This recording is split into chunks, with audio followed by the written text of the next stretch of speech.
বিদ্যালয়লৈ টুপি পিন্ধি আহিছিল ছাত্ৰ জাহেৰুল ইছলাম। তাকেলৈ খৰ্গহস্ত বিদ্যালয়খনৰ প্ৰধান শিক্ষক।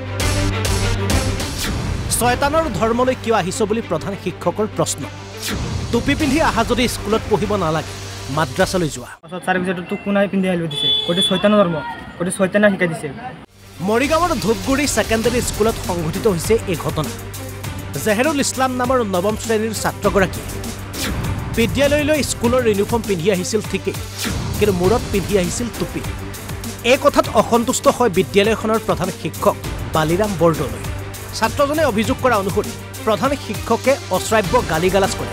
তাৰোপৰি ছাত্ৰক মৃত্যুৰ ভাবুকিৰ অভিযোগ প্ৰধান শিক্ষকৰ বিৰুদ্ধে। কোনাই পিন্ধি আহিব দিছে, গোটেই শয়তানৰ ধৰ্ম, গোটেই শয়তানে শিকাই দিছে। পাছত কৈছে আজি আৰু দিন পিন্ধিলে চাকৰি মই কটাৰিলে। পাছত লাঠি লৈছিলে মাৰিবলৈ। পাছত ধৰণী ছাৰ মাতিছে আমাক, হিন্দী ছাৰ মোক মাতি লৈছে। পাছত মই হিন্দী ছাৰৰ ওচৰত গৈছোঁ। হিন্দী ছাৰে মোক ক'লে যে তোমাৰ টুপি পিন্ধিবলৈ আহিলে কিয় আহিব তুমি টুপি পিন্ধি স্কুলত? পাছত মোক ক'লে যে তুমি ইচ্ছা কৰিলে মাছত যাব, স্কুল পঢ়িব নালাগে। তুমি যদি টুপি পিন্ধি আহিবা তেনেহ'লে তুমি স্কুলত যাব, মাদ্ৰাছাত যাব স্কুলৰ পৰা। কোন ছাৰে ক'লে? ধৰণী ছাৰে। আৰু আগতো ছাৰে এইটো বালি ছাৰে আমি যেতিয়া এটেড কৰিছোঁ তেতিয়া কৈছে লাগিলে তহঁতক এটাক মাৰিম আৰু মোৰ আমাৰ ধৰ্ম 50,000 ভৰি দিম। মানে অকল টুপি পিন্ধাৰ কাৰণে ওলাই দিয়া হৈছে? ওলাই দিয়া নাই, মানে মোৰ কিবা অসুবিধা আছিলে, মোক মাৰিব চাইছিলে। পাছত মই ওলাই আহিলোঁ। কোনে মাৰিব বিচাৰিছিল? বালি ছাৰ লাঠি লৈ বালি ছাৰ কি মানে ছাবজেক্ট টিচাৰ হয় নে হেড টিচাৰ? Head teacher. 8-9ৰ হেড টিচাৰ, 9ৰ নহয় 6ৰ পৰা 8লৈকে। তুমি কোন ক্লাছত পঢ়া? মই 9ত পঢ়োঁ।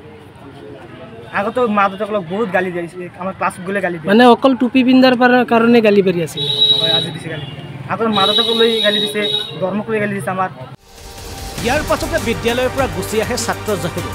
এই ঘটনা পোহৰলৈ অহাত এটা সাংবাদিকৰ দল আৰু ছাত্ৰ সংগঠনে বিদ্যালয়খনলৈ গৈছিল যদিও বিদ্যালয়ৰ গেটত তলা মাৰি সাংবাদিক ছাত্ৰ সংগঠনক বিদ্যালয়ত প্ৰৱেশত বাধা দিয়ে। ভাষাৰে নিন্দনাই গৰিহণা দিছোঁ।